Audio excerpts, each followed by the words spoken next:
अब सिस्टम के अंदर हमारे पास मल्टीपल प्रोसेसेस चल रहे होते हैं सेम टाइम पे। तो मान लो कि प्रोसेस P1, P2 और P3 चल रहे हैं और हर प्रोसेस को बहुत सारे रिसोर्सेज चाहिए हो सकते हैं, ठीक है, कंप्लीट करने के लिए। तो मान लो कि हमारे पास रिसोर्सेज हैं R1, R2, R3, R4।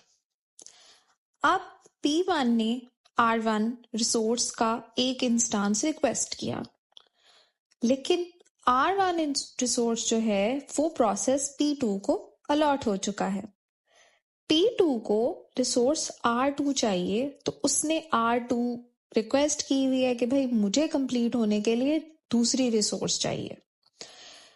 R2 किधर है? R2 असाइन हुआ है प्रोसेस 3 को, ठीक है। अब R3 जो है रिसोर्स 3 हमारी, उसके 2 इंस्टांसेस हैं, जिसमें से एक इंस्टांस मिला हुआ है P1 को और दूसरा इंस्टांस यूज कर रहा है प्रोसेस 2।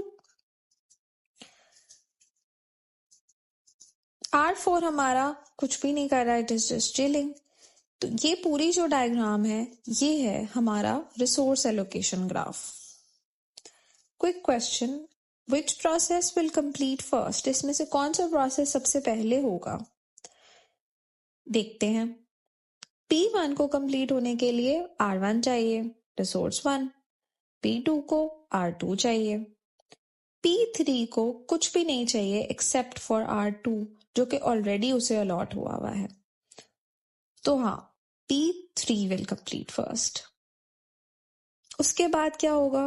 P3 जैसे ही कंप्लीट होगा रिसोर्स R2 फ्री हो जाएगा और R2 चाहिए P2 को, तो P2 को असाइन हो जाएगा।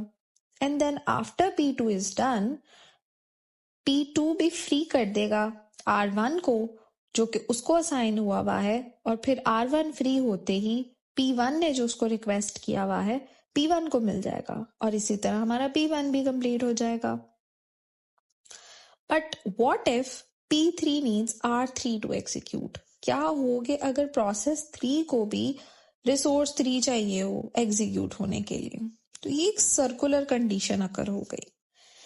P3 R3 का वेट कर रहा है, P2 R2 का वेट कर रहा है और P1 R1 का वेट कर रहा है, all while holding resources. P1 के पास R3 का एक इंस्टांस है, P2 के पास भी R3 का एक इंस्टांस है और P3 के पास R2 का इंस्टांस है। तो इन सब ने रिसोर्सेज होल्ड भी की हुई है while they are waiting for other resources to complete as well।